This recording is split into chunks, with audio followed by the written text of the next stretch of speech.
नमस्कार, मैं प्रिया राज। आप देख रहे हैं एक न्यूज 24। आपको बता दें कि बिहार की राजनीति पर तो तमाम बातें हम एक न्यूज 24 पर स्पष्ट करते हैं, लेकिन आज हम उन शिक्षा और युवाओं को लेकर बात करेंगे जो लगातार हमारे बिहार के युवा हैं और एक न्यूज 24 से हमेशा से अपील करते हैं कि कृपया करके इन मुद्दों पर हमारी आवाजों को सरकार के बीच पेश कीजिए। आप सभी को पता है कि बीपीएससी मामला वो मामला रहा जिससे बिहार राज्य पर भी कई सवाल जवाब उठते रहे। ऐसे में बीपीएससी के छात्रों के साथ जो अन्याय हुआ ये सभी ने देखा, और ये सिर्फ मीडिया में कहने वाली बात नहीं है, बल्कि पटना के सड़कों पर भी जो उनके साथ अत्याचार और लगातार लाठी डंडे वाटर कैनल का इस्तेमाल होता रहा, ये वहां मौजूदा सभी लोगों ने भी देखा और इसकी आवाज केंद्र तक पहुंची। लेकिन इसके बाद भी कई ऐसी नीतियां हैं जो कहीं ना कहीं हमारे छात्रों को जहां थोड़ा बहुत अन्याय होता है तो वहां राहत भी देने का कार्य करता है। ऐसे में हमारे साथ जुड़े अभी दो सहयोगी हैं, ब्यूटी जी और साहिल जी, जो लगातार आपको तमाम बातों से रूबरू कराएंगे। साथ ही साथ कौन सी नीति वो होंगे जो हमारे छात्रों को अन्याय के साथ साथ उन्हें रोजगार के अवसर भी प्रदान करेंगे। सबसे पहले हम बात करना चाहेंगे साहिल जी से। साहिल जी, बीपीएससी मामला आपने भी कवर किया, लगातार आप बीपीएससी छात्रों से बने रहते हैं। कई बार बीपीएससी छात्र आपसे कहते हैं कि हमारी आवाज़ों को उठाया जाए, सरकार से मांग की जाए, लेकिन जो छात्र नेता दिलीप कुमार भी लगातार बीपीएससी छात्रों के साथ बने रहे और उनकी आवाज़ों को लेकर कई बार तो उन्हें जेल का मतलब कहा जाए तो जेल जा करके प्रशासन से भी बातचीत करनी पड़ी। लेकिन इसके बावजूद भी देखा जाए तो बड़े बड़े शिक्षक गण भी हैं, चाहे खान सर हो, रहमान सर हो, तमाम लोग बीपीएससी मामले में अपनी दिलचस्पी दिखाएं। लेकिन दिलचस्पी दिखाना और उनके लिए कार्य करना जमीन आसमान का फर्क है। क्या कहना चाहेंगे? देखिए, बात यह है ना कि बीपीएससी का जो मामला इस वक्त चल रहा है, देखिए छात्र नेता दिलीप कुमार जो है आज ही प्रेस कॉन्फ्रेंस करते हैं और ये बिहार को जो है ना, बिहार को आंदोलन की भूमि कही जाती है। जब बिहार में कोई बड़ा चीज होता है तो केंद्र तक की सरकार हिल जाती है और लगातार बिहार में समस्या जो छात्र नेता उठा रहे हैं और जो बीपीएससी, चाहे वो सिविल सर्विसेज का हो या बीपीएससी शिक्षकों का हो, बीपीएससी का जो मामला में उनका कहना है कि डोमिसाइल नीति को जो है आप लागू कीजिए। देखिए, डोमिसाइल नीति पहले से भी बिहार में लगी हुई थी और बिहार में बाद में जाकर के डोमिसाइल नीति को जो है हटा दिया गया था। और सवाल यह है कि आज ही छात्र नेता दिलीप कुमार ने कहा है कि आंकड़े जो उन्होंने निकाले हैं, उनका बयान है, जो उन्होंने आंकड़े निकाले हैं, उनका कहना है कि 63 स्टूडेंट बिहार का तो 199 स्टूडेंट बाहर का, यानी कि 1/4 या तिहाई स्टूडेंट जो है वो बाहर के उन लोगों की भर्तियां हो रही है। आप इस प्रकार से समझ लीजिए कि 100 जो है सीटें अगर निकलती है और अगर डोमिसाइल लागू रहता है तो तकरीबन 90 सीटें बिहार के लोगों को मिलेगी और केवल 10% अगर डोमिसाइल में छूट दी जाती है तो बाहर के बच्चे आकर के भर सकते हैं। फिर क्या होगा कि अगर डोमिसाइल नहीं है तो जो आंकड़े दिलीप कुमार ने प्रस्तुत किए हैं उन आंकड़ों के आधार पर कहा जा रहा है कि केवल और केवल 30 ही लोग बिहार के आ पाते हैं और बाकी लोग बाहर के चले जाते हैं। डोमिसाइल नीति के और भी बहुत सारे चीजों का खुलासा वो कर रहे थे कि बहुत सारे ऐसे लोग हैं, उन्होंने बाकायदा जो है ना उन शहरों का, उन जगहों का, उन संस्थानों का नाम ले करके बताया है कि कहां पर दिव्यांग की फर्जी सर्टिफिकेट बंट रहा है।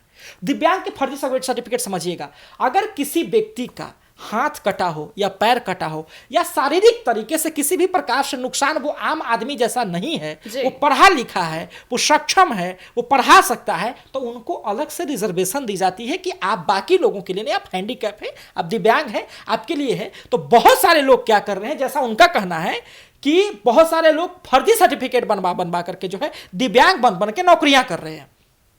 फिर उनका कहना है कि डोमिसाइल नीति लागू नहीं हुई है, उसको लेकर के क्या है कि बहुत सारे बाहर के राज्य के जो स्टूडेंट्स हैं वो बिहार आ जा रहे हैं, बिहार में नौकरियां कर रहे हैं और साथ ही में उनका कहना है कि बहुत सारे गिरोह भी काम कर रहा है जो बाहर के लोगों को यहाँ पर ट्रांसफर कर रहा है।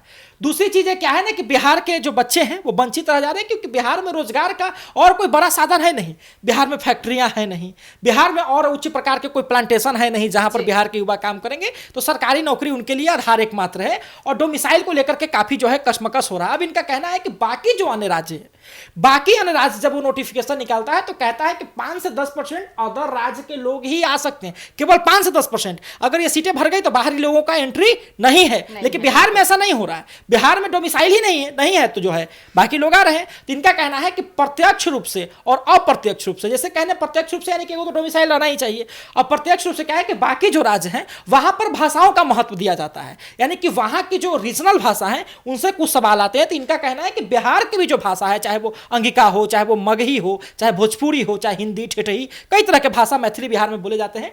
तो एक ऐसा पेपर तैयार किया जाए जिसमें 120 से 150 क्वेश्चन जो है केवल बिहार से रिलेटेड हो, ताकि अप्रत्यक्ष रूप से भी जो है बिहार के छात्राओं को ही और छात्रों को ही फायदा मिले। स्टेट डोमिसाइल की चर्चा जो है बहुत अधिक हो रही है। जी ब्यूटी जी, जैसा कि साहिल ने बताया कि डोमिसाइल नीति आने के बाद क्या क्या से बदलाव होंगे, क्या अवसर मिलेंगे हमारे बिहार के छात्रों के लिए, लेकिन ऐसे में जो सरकार लगातार बीपीएससी मुद्दे पर कोई भी बातें स्पष्ट नहीं कर रही है और उनकी आवाज को दबाई जा रही है, ये कितना न्यायपूर्ण संगत है? या फिर इस बार बिहार विधानसभा चुनाव में क्या इसका जवाब हमारे छात्र देंगे?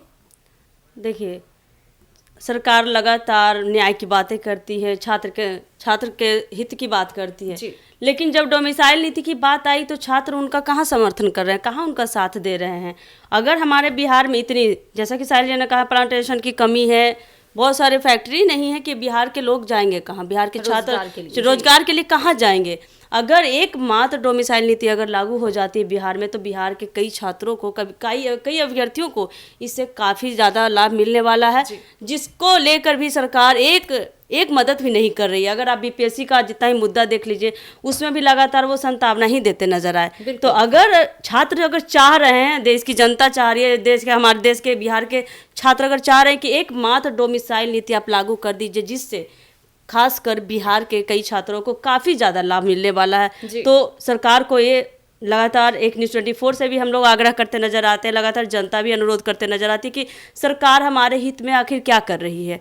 आखिर करना ही है तो कम से कम डोमिसाइल नीति लागू कीजिए। वैसे में सरकार कहती है कि हमें युवाओं का अच्छा खासा वोट बैंक की जरूरत है, बिना युवाओं के वोट बैंक के हम सरकार नहीं चला पाएंगे, और वैसे भी उन्हीं युवाओं के भविष्य के साथ वो खिलवाड़ कर रहे हैं। जब वोट बैंक साधने का काम आता है, जब वोट मांगने का वक्त आता है, तो जनता के पास जाते हैं, छात्र के पास जाते हैं, छात्र का वोट चाहिए, तो छात्रों को कई तरह के ऐसे वादे किए जाते हैं कि आपको ये किया जाएगा, आपके हित में वो किया जाएगा, आपको ये लागू किया जाएगा, आपके लिए नियम, जो भी प्रशिक्षण या शिक्षा विभाग में जो भी नियम लागू किया जाता है। लेकिन जब सरकार बन जाती है, उनकी एक पुष्टि हो जाती है कि हम सरकार बन गए, तो मुकर जाते हैं अपने वादों से। लगातार छात्र हमेशा मांग करते ही रहते हैं, इस तरह के धरना प्रदर्शन लगातार होते रहते हैं। तो सरकार अपने वादों पे कब तक निरंतर रूप से अड़े नहीं रहते हैं, मतलब कि अपने वादों पे जो वादा किए हैं उस पे ये मतलब 1% भी काम नहीं करते हैं। तो ब्यूटी जी, एक और बड़ी बात है कि नीतीश कुमार को इसलिए जाना जाता है कि बिहार के महिलाओं और बेटियों का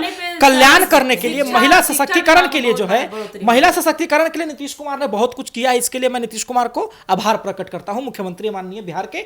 लेकिन सवाल यह है कि डोमिसाइल नीति कम से कम प्राइमरी सेक्टर में तो लागू होना ही चाहिए। जो बिहार की महिलाएं हैं, जो बिहार की लड़कियां हैं, जो बिहार की छात्रा हैं, उनके लिए आरक्षण है ना कि इतनी सीटों पर जो है महिलाओं को होना चाहिए। लेकिन क्या है कि डोमिसाइल नहीं है तो बाहर की महिलाएं आकर के लाभ उठा रही है, जबकि बिहार में और कोई सोर्स नहीं है। तो कम से कम प्राइमरी जो लेवल है, चाहे वो 1 to 5 की बात कर ले, 1 to 8 की, तो यहाँ के लोग और यहाँ की महिलाएं इतना तो सक्षम है कि वो प्राइमरी यानी कि प्राथमिक तक जो है पढ़ा ही सकता है, अच्छे से कर सकता है। तो कम से कम वहां तो आप डोमिसाइल लागू कर दीजिए, कम से कम वहां तो आप प्रतिबंधित हो सकता है कि हायर एजुकेशन के लिए, उच्च जो स्तर की शिक्षा के लिए जो है यहाँ के लोग सक्षम नहीं हो पाए, तो बाहर से आप शिक्षकों की पुष्टि, क्योंकि पिछले बार बयान आया था कि बिहार में शिक्षकों की कमी है, जो हायर एजुकेशन जिसके पास नहीं है, ऐसे शिक्षक, इसलिए हम डोमिसाइल को हटा रहे हैं। तो ठीक है, लेकिन बिहार में ऐसे भी तो घंचट लोग नहीं है ना जो कि कम से कम प्राइमरी और जो है मिडिल तक को नहीं पढ़ा सकते हैं। तो वहां तो कम से कम डोमिसाइल लागू कीजिए। कम से कम महिलाओं का तो ध्यान रखिए ना, कि हो सकता है पुरुष तो पलायन करके बाहर जाके काम कर लेगा, पुरुष पलायन करके बाहर जाके काम कर लेगा। ऐसे भी बिहार में महिलाओं की दुर्गति आप देख ही रहे हैं। बिहार की महिलाओं में इतनी कैपेबिलिटी है कि कम से कम प्राइमरी को तो वो शिक्षा दे ही सकती है, उतना तो पढ़ा ही सकती है। तो ये आपका कहना बिल्कुल सही है कि सरकार को कम से कम उन महिलाओं को ध्यान में रखते हुए एक कदम उठाना चाहिए। कम से कम उन लोगों के लिए 1 to 10, 1 to 8, 1 to 5 जो आप बोले, उनके लिए कम से कम डोमिसाइल नीति लागू कर देनी चाहिए। नैतिकता की बात है ब्यूटी जी, समझिएगा इस बात को कि सबसे पहला जो मित्र होता है उसको दादा को कहा जाता है। सबसे पहला मार्गदर्शक पिता और सबसे पहली शिक्षक माँ होती है। सबसे पहले शिक्षक माँ होती है और अधिकांशतः जो महिलाएं प्राइमरी में, अगर आप महिलाओं को नहीं डालते हैं, अधिकांशतः महिलाएं जो बच्चों को पढ़ाती हैं तो वो ज्यादा जो है पुरुष लोग से ज्यादा प्रभावित करती हैं बच्चों को, अपने लोगों को पढ़ा पाती हैं। अब देखिए मिडल में क्या होता है कि अगर महिलाओं को ज्यादा समस्या, ज्यादा हायर एजुकेशन तक वो नहीं पढ़ पाई है, ऊपर तक नहीं पढ़ा पा रही है, तो वो इतना तो जरूर पढ़ी है ना, अगर वो स्टेट निकाल देती है, अगर वो बीएड करके आई है, अगर वो डीएलएड करके आ पाई है, तो इतना तो पढ़ाई देगी कि 1 से 5 तक जो स्टूडेंट है उसको बेहतरीन। और महिलाओं का प्रभाव पढ़ाने से ज्यादा बनता है, क्योंकि हम आपको बता रहे हैं ना कि पहले शिक्षक माँ ही होती है। जी, तो जैसा कि अभी आपने मेरे दोनों सहयोगियों सुना, उन्होंने तमाम बातें स्पष्ट की। इसके साथ ही बीपीएससी मामले में क्या कुछ नया करेंगे सरकार, और डोमिसाइल नीति आने के बाद हमारे युवा छात्रों को क्या कुछ लाभ मिलेगा, इसके साथ ही शाहिल ने तमाम बातें स्पष्ट कर दी है। लेकिन अब देखना होगा कि सरकार क्या कुछ करता है हमारे युवाओं के साथ साथ बिहार के छात्रों के साथ। तब तक लिए हमारे साथ जुड़े रहिएगा एक न्यूज़ 24 पर। दीजिएगा इजाजत, धन्यवाद।